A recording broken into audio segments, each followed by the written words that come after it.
నమస్తే అమ్మా, బాగున్నారా? బాగున్నా, మీరు బాగున్నారా? బాగున్నామ్మా. నమస్తే ఉంటారా లేదని డౌట్గానే వచ్చాము. నైట్ వచ్చేసినాను.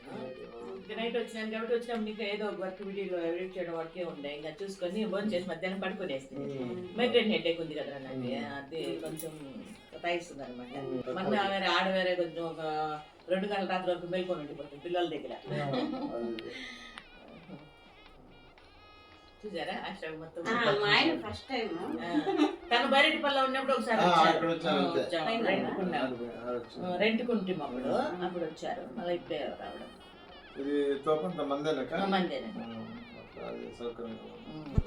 అదే మా ఆయన చెప్పారు, అన్ని సేవలు చేయొచ్చు, కింద పడితే పాపం ఎంత పెద్ద చాలా కష్టం కదా.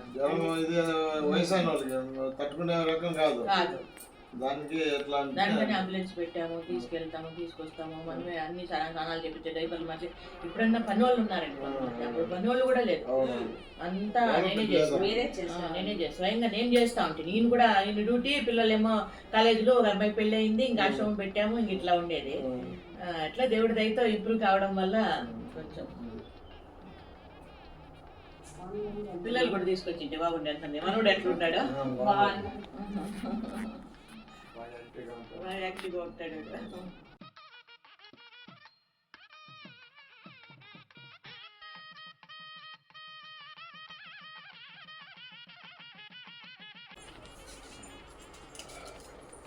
అందరు రావాలి సార్, ఫ్యామిలీతో రండి. అందరు రావాలి.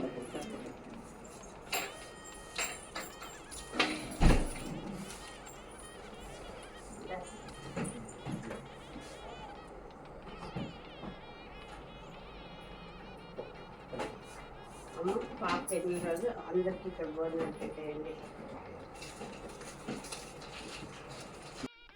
అందరికీ నమస్తే అండి ఫ్రెండ్స్. ఈ పూట మన వీడియో ఏమంటే, మన ఆశ్రమానికి వచ్చిన అతిథులు. వీళ్ళు ఎవరంటే, మన ఆశ్రమానికి దగ్గరలో విరూపాక్షపురం అనే ఒక గ్రామం ఉంది, అక్కడ పక్షవాతానికి బంధిస్తారు.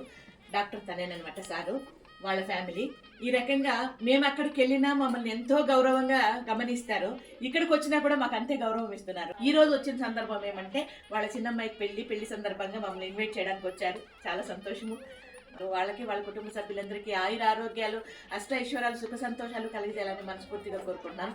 వాళ్ళు కొత్త జంట కూడా ఆయుర ఆరోగ్యాలతో, అష్ట ఐశ్వర్యాలతో, సుఖ సంతోషాలతో, పిల్లా పాపలతో కలకాలము 100 ఏళ్ళు పంట వర్ధిల్లాలని మనస్ఫూర్తిగా కోరుకుంటున్నాను.